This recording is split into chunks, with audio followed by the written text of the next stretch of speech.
அண்மை செய்தி. நாம் தமிழர் கட்சி தலைமை ஒருங்கிணைப்பாளர் சீமானின் முதல் மனைவி விஜயலட்சுமியா என்று சென்னை உயர்நீதிமன்றம் கேள்வி எழுப்பியிருக்கிறது. அண்மை செய்தியாக பார்த்துக் கொண்டிருக்கிறோம்.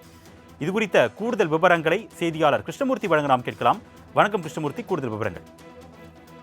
வணக்கம். திருமணம் செய்து கொள்வதாக கூறி ஏமாற்றியதாக நடிகை விஜயலட்சுமி நாம் தமிழர் கட்சி ஒருங்கிணைப்பாளர் சீமானுக்கு எதிராக கடந்த 2011ஆம் ஆண்டு வலசரவாக்கம் போலீசில் புகார் அளித்திருந்தார்.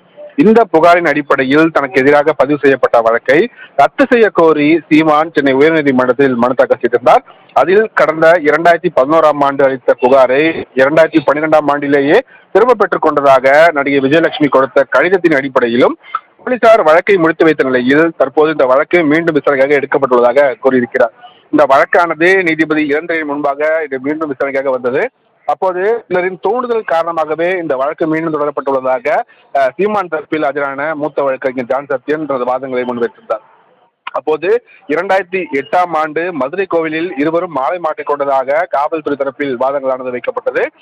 2008ஆம் ஆண்டு முதல் பல முறை கட்டாயப்படுத்தி விஜயலட்சுமியுடன் சீமான் தொடர்பில் இருந்துள்ளதாகவும் காவல்துறை தரப்பில் விளக்கம் அளிக்கப்பட்டது.